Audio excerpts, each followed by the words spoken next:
Hey, welcome back to my kitchen. I'm Molly and today I'm showing you how to make my easy avocado oil pesto. Let's start making it. First we're going to need a blender, or you could use a food processor as well. Just gonna plug this in. We're going to add in half of a cup of avocado oil. You could also use a olive oil if you chose, but avocado oil is my favorite.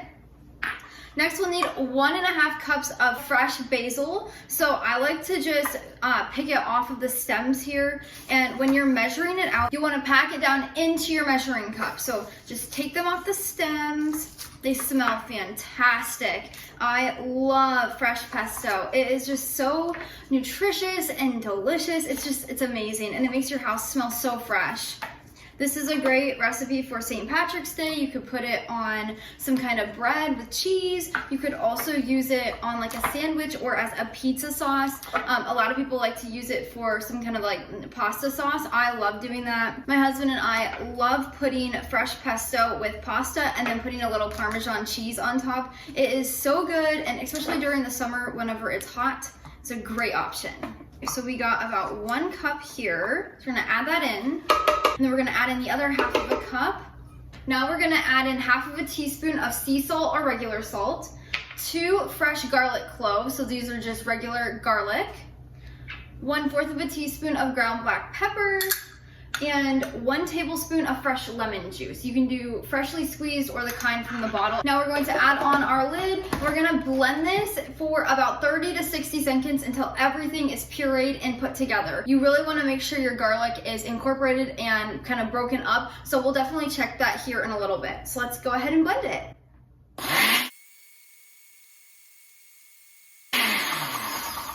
So after those 30 to 60 seconds, you can come in here and just kind of use a spatula to make sure all that garlic is done and blended in. It looks really good. So when you're done blending it, we will then grab some kind of bowl. Let me get this out of the way. And then we are going to pour this into our bowl. I like to use a spatula. It just helps you get everything out of here. It smells so good and fresh. Once all the pesto is in there, you're gonna grab 1/4 of a cup of grated Parmesan, and we're gonna add that in. We're just gonna stir it together.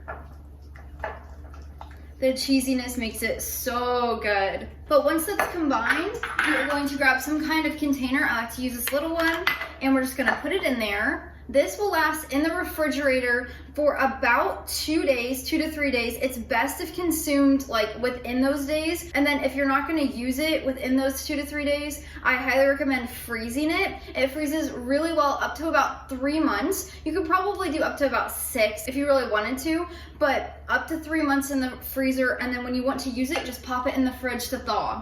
So this recipe, at first, you'll see it's a little bit watery. Once you put it in the refrigerator or freezer, it will kind of thicken up, and then it will be a thicker pesto paste, and then you won't have all of the oil kind of rising to the top, so that's no worry. I will leave the full recipe down below in the description. You can head over to the blog, save and print it if you would like. But until next time, go bring life to your home through the kitchen. Oh, and don't forget to subscribe.